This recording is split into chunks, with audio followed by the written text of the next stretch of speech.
kulan wacan daawadayaal qodobada wararka warbaahinta isha wararka idin haysa waxaa ka mid ah wasiirka badaroolka dowladda federaalka ee Soomaaliya oo kulan aan la shaacin la qaatay madax ka socota shirkadda Shell dowladda Soomaaliya oo sheegtay in tilaabo ka qaadayso shakhsiyaadka dhaawacaya qaranka ra'iisul wasaare Kheyre oo kulan la qaatay guddi u dhawaan magacaabay walaal wasiirada Puntland oo go'aan cusub soo saaray iyo madaxweyne ku-xigeenka dowlad goboleedka Hirshabelle Cali Guudlaabe oo Jowhar kula kulmay wafdi ka socda dowladda federaalka ee Soomaaliya wararka dibadda warbaahinta isha wararka idinaysa waxaa u daroon Britain oo joojinaysa hubka ay ka iibisay Sacuudi Carabiya iyo saacado badan oo la shaqeeyo oo keenta xanuun halis ah waaga daawadayaal intaasi waxaa ayaan qaar ka tirsan qodobada wararka warbaahinta isha wararka idinaysa kuwada ugu daroon haddii aad ku cusubtahay channelkeena fadlan subscribe leh oo rukumo wararkii ugu dambeeyay si aad u heshid waa tahay aan ku bilowno wasiirka wasaaradda badaroolka iyo macdanta ee dowladda federaalka ee Soomaaliya Cabdirashiid Axmed ayaa la shaaciyay in toddobaadkan uu tagay magaalada Amsterdam ee dalka Holland waxaana la sheegay in kulan uu la qaatay madax ka socota shirkadda Shell ayaa waxay ka wada hadleen blogyada M3 M4 M5 M6 iyo M7 ama M7 waxaana la sheegay in blogyadaas ay dhacaan xeebaha dowlad goboleedyada Galmudug gobolka Banaadir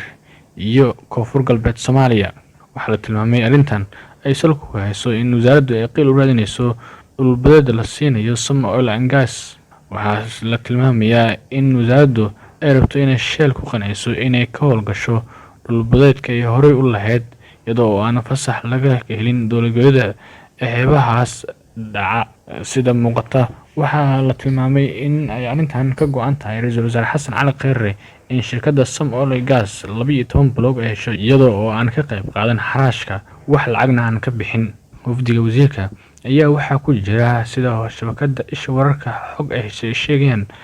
Karar Dhoomey Xuseen Cali Axmed iyo Ibraahim Dheere dowladda Soomaaliya ayaa ku hanjabtay inay tilaabo ka qaadi doonto shakhsiyaad ay ku eedeysay inay wadaan falalidii ku ah hanaanka dowladnimada Soomaaliya warkan ayaa ka soo baxay wasaaradda warfaafinta Soomaaliya waxaana lagu sheegay in dadkaasi si adag loola xisaabtami doono warka laguma shaacin magacyada shakhsiyaadka Soomaalida ah ee ka soo horjeeda qadiyadda Soomaaliya ra'iisul wasaaraha Soomaaliya Xasan Cali Kheyre ayaa kulan la qaatay guddi u dhawaan magacaabay ra'iisul wasaaraha xukuumadda federaalka ee Soomaaliya Xasan Cali Kheyre ayaa xarunta wasaaradda warfaafinta kula kulmay guddi abaabulka xuska munaasabadda maalmaha xurriyadda iyo midnimada ee 26 Juun iyo 1 Luulyo gudoomiyaha guddiga ahna wasiirka warfaafinta dhaqanka iyo dalxiiska xukuumadda federaalka ee Soomaaliya Maxamed Cabdi Xayir Maareeye ayaa sheegay in shirkooda looga hadlay dardargelinta qorshaha u diyaargarowga xuska maalmaha muhiimka u ah dadka iyo dowladda Soomaaliya ayna ra'iisul wasaaraha u soo bandhigeen qorshahooda weynaanta munaasabadda oo wax badan ka duwan hanaankii loo qaban jiray sanadihii hore ra'iisul wasaaraha Soomaaliya Xasan Cali Kheyre oo bogaadiyay qorshaha guddiga ayaa kula dardaarmay inay laba jibbaaraan dadaalada ay ugu jiraan in munaasabadda xuska ay ku dhacdo qaabka ugu wanaagsan ee loo weyneyn karo ra'iisul wasaaraha ayaa Juun 9keedii 2019 magacaabay guddiga qabanqaabada xuska sanad guurada 59aad ee maalmaha xurriyadda Soomaaliya oo ka kooban wasiirada warfaafinta maaliyadda gaashaandhigga amniga gudaha dhalinyarada iyo ciyaaraha haweenka iyo shaqada iyo arrimaha bulshada gudoomiyaha gobolka Banaadir iyo agaasimaha golaha wasiirada iyo xiriirka baarlamaanka golaha wasiirada Puntland ayaa go'aan cusub soo saaray golaha wasiirada dowlad goboleedka Puntland ayaa maanta waxay yeesheen kulankoodii caadiga ahaa waxaana shir gudoomiyay madaxweynaha Puntland Siciid Cabdullaahi Dani kulanka ayaa intiisa badan waxaa looga hadlay arrimaha amniga sidoo kale golaha wasiirada ayaa ansixiyay xeerka howlgalka shaqaalaha oo ah mid lagu dhaqayo shaqaalaha maamulka markii ay howlgal noqdaan sidoo kale madaxweynaha Puntland ayaa guddi u magacaabay deegaanka Calula ee Puntland oo ay ku fataheen daadad ka dhashay roobkii ka da'ay deegaanada maamulka Puntland waxaa qabsoomay shirka golaha wasiirada ee dowladda Puntland waxaa shir gudoomiyay madaxweynaha dowladda Puntland mudane Siciid Cabdullaahi Deni iyadoo uu goobjoog ahaa madaxweyne ku-xigeen Axmed Cilmi Cismaan Karaash shirka ayaa looga hadlay arrimo dhowr ah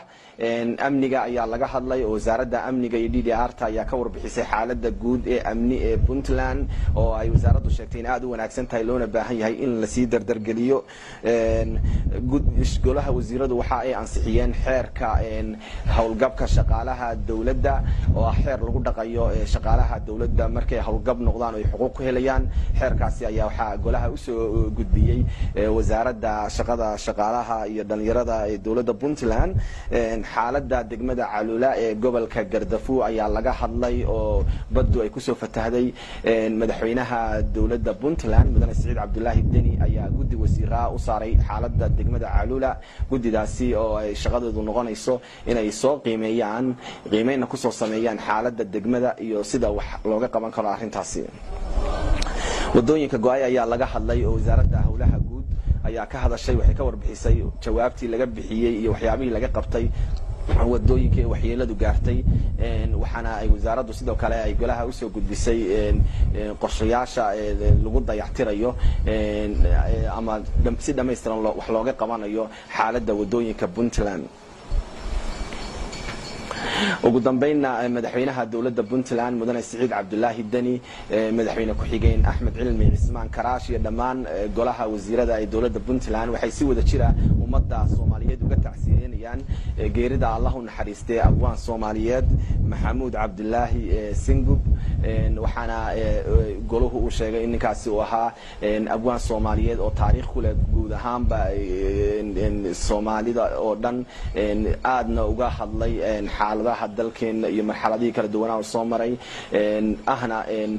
suugaanyahan ay ummadda Soomaaliyeed ay weyday. goluhu si gaar ah ayuu ugu tacsiyeynayaa dhammaan kooxaha suugaanta ee isla soo shaqeeyeen, saaxiibadiis, qaraabadiis iyo eheladiis. waxaana ilaahay aan uga baryaynaa inuu jannadii firdawsa ka waraabiyo. aad iyo aad ba mahadsantiin. halka warkaas daawadayaal idinkaga imaanayo waa warbaahinta isha wararka. markana wararka dibadda. dowladda Britain ayaa joojinaysa hubka ay ka iibisay Sacuudiga. dowladda Britain ayaa ku dhawaaqday inay joojin doonto ruqsooyinka ay hubka ugu iibiso boqortooyada Sacuudi Carabiya kadib markii ay maxkamadda racfaanka Ingiriiska amar ku bixisay in dowladda ay dib ugu fadhiisato arrintan. qaadiga maxkamadda racfaanka Britain ayaa sheegay in dowladda Britain ay jabisay sharciga kadib markii ay ku guuldareysatay in ay si hufan u qiimeyso in hubka ay ka iibisay boqortooyada Sacuudiga lagu waxyeelay dadka rayidka ah ee Yemen iyo in kale. xogayaha ganacsiga caalamiga ah ee Britain ayaa go'aanka joojinta hubka uu Ingiriisku ku iibiyo Sacuudiga ugu dhawaaqay gudaha baarlamaanka, laakiin waxa uu sheegay in dowladda ay racfaan ka qaadan doonto go'aanka maxkamadda. xukunka maxkamadda racfaanka ayaa qayb ka ah dagaal dhinaca sharciga ah oo ay bishii December ee sanadkii 2015 soo bilowday hay-adda la dagaalanka ka ganacsiga hubka ee fadhigeedu yahay Ingiriiska. hay-addan ayaa ugu dambeyntii dowladda Ingiriiska ugu guuleysatay dagaalkaasi dhinaca sharciga ah ee ku saabsanaa in aysan dowladda Britain wax hub ah ka iibin Sacuudiga. tan iyo sanadkii 2015 Ingiriiska ayaa Sacuudiga ka iibiyey hub qiimihiisu gaarayo 5 bilyan iyo 400 oo kun oo dollarka Mareykanka ah. ugu dambeyntiina saacado badan oo la shaqeeyo oo keenta xanuun halis ah. shaqeynta saacado badan ayaa waxaa lala xiriirinayaa inay sare u qaado khatarta xanuunka stroke-ga, waa sida ay sheegeen cilmi baarayaasha. saacadaha badan ee lagu qeexay cilmi baarista ayaa lagu sheegay inay tahay in ka badan 10 saacadood oo ugu yaraan qofku shaqeeyo 50 maalmood sanadkiiba. cilmi baarista ayaa sidoo kale lagu sheegay in dadkii saacadaha badan shaqeynayay in ka badan 10 sannadood ayaa la sheegay inay wajahayaan khatarta ugu badan ee cudurka stroke-ga. balse ururka xiriirka stroke ee UK ayaa sheegay inay jiraan waxyaabo badan oo ay dadka ku maareyn karaan dhibaatada ay keento shaqada lagu jiro saacadaha badan, sida jimicsiga iyo si wanaagsan oo aad u cuntayso. cilmi-baarayaasha oo ka kala socday jaamacadda Angers iyo xarunta qaranka baarista caafimaadka ee Faransiiska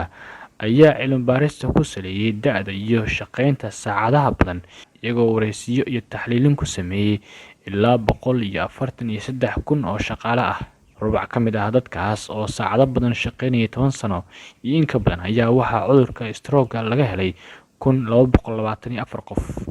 waxaa sidoo kale cilmi baarista lagu sheegay in dadka saacadaha badan shaqeeya ay 29% ay khatar ugu jiraan stroke, halka kuwa saacado badan shaqeynayay muddo ka badan 10 sano ay 45% khatar ku jiraan cudurkan. cilmi baaristan ayaa xooga saartay tirada marka la barbardhigo sababaha, balse cilmi baaris kale ayaa sheegtay in dadka ka shaqeeya ganacsiyada ay gaarka u leeyihiin iyo maamulayaasha sarsare ee shirkadaha ay u muuqdaan kuwo ka khatar yar shaqaalaha caadiga ah, gaar ahaan kuwa shaqeeya habeenkii. Dr. Richard ayaa sheegay inay jiraan tallaabooyin sahlan oo qofku samayn karo xitaa haddii uu shaqeeyo saacado badan: cunidda cunto dheellitiran, jimicsiga, joojinta sigaarka iyo helidda hurdo kugu filan, ayuu yidhi Dr. Richard. warkii oo daawada xilligan idinkaga imaanayay warbaahinta Isha Wararka waa naga intaa. warka xiga inta dib u kulmi doona akhyaartana daawatay sidaas iyo nabadgelyo.